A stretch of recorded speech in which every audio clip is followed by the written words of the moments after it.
That's for sure. Alright. Anybody else? Anybody? Alright, so you guys did have some good answers. Now, what a lot of things that the world wants us to do, normal worldly things, like weird thing is, when you go to school, we're in a school, right? So we gotta work hard to get our schoolwork done.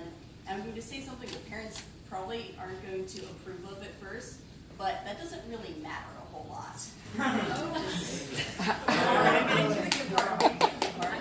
So my point is that in 1,000 years, nobody's going to care if you got your homework done or if you know, teachers a great idea. Nobody is really going to care in 1,000 years. I'm getting to the good part, don't worry.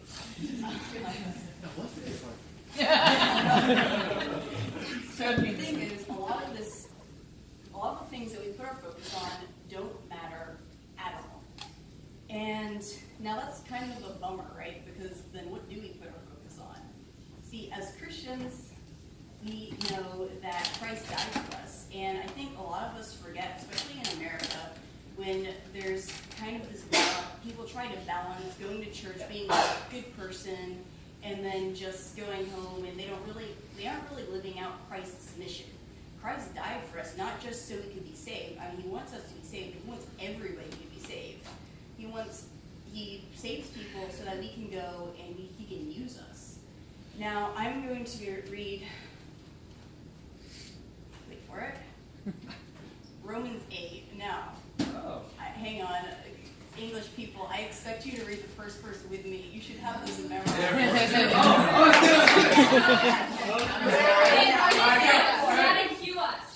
Therefore, there is now no condemnation for those who are in Christ Jesus. For the law of the Spirit of life has set you free in Christ Jesus from the law of sin and death. All right, thank you. All right, now I'm going to keep reading. You don't have to read with me because I don't think we'll be able to understand what's being said.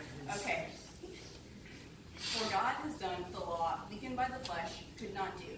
By sending his own Son in the likeness of sinful flesh and for sin, he condemned sin in the flesh, in order that the righteous requirement of the law might be fulfilled in us, who walk not according to the flesh, but according to the Spirit. For those who live according to the flesh set their minds on the things of the flesh. For those who live according to the Spirit set their minds on the things of the Spirit. For to set the mind on the flesh is death, but to set the mind on the Spirit is life and peace. For the mind that is set on the flesh is hostile to God, for it does not submit to God's law. Indeed, it cannot. Those who are in the flesh cannot please God.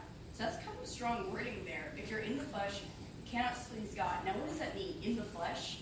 Now, you probably do some more research into that, go back into the Hebrew Greek meaning, and I definitely encourage you guys to do that. But what I really got from these verses is that basically, if you are not focusing on God's will, then you are in the flesh. You need to be focusing on the Spirit, because the Spirit of God was in you, then you'll want what the Spirit wants. And that's a really big thing, because I don't think a lot of people, especially in America, understand that prayer is not just getting what you want. It is also to pray to God and ask God, hey, help me out here with this test. Now, I'm sure he will give you help on the test if you really, really want it. Like you said, keep asking. But ultimately, what God really wants is for your spirit to be aligned with his, for you to be in his will. And that's really hard, especially sometimes in servant leader, you're doing a lot of these things, sometimes just to get credit. Like, it's good for your college applications. I don't think that everybody is here for the right reasons. I mean, it's really hard. Nobody can be fully here for the right reasons unless they're perfect. Everybody wants attention. Everybody wants to do well in servant leader, and those are great things. And I definitely encourage you juniors to try your hardest, but I want you to remember why you're doing it.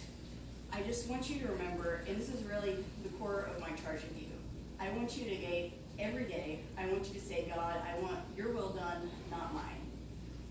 And that's really hard, because if you think about when you get up, you start thinking about, okay, I gotta get this done, I gotta get this done, gotta talk to that person, oh, gotta do this today, darn it. Oh, that homework I was due yesterday, oh no, gotta get that done. Yeah, so there's so many distractions in this world, and I just want you guys to remember, that we're here for God. None of the homework important. You do it because God put you there, and He's like, you got to do stuff for God. Try your hardest for God, but remember why you're doing it. You're not doing it so you can go to college, live a good life, and retire happily with some money. I mean, that would be nice, but maybe that's not God's will for you. You just got to remember that every day, get up, say, God, what do you want me to do for you? Don't think about yourself. So I challenge you to remember this as we go into expedition. Especially, it can be hard because there's lots of things that you don't like. Decisions are going to be made that you don't agree with, and that's really hard.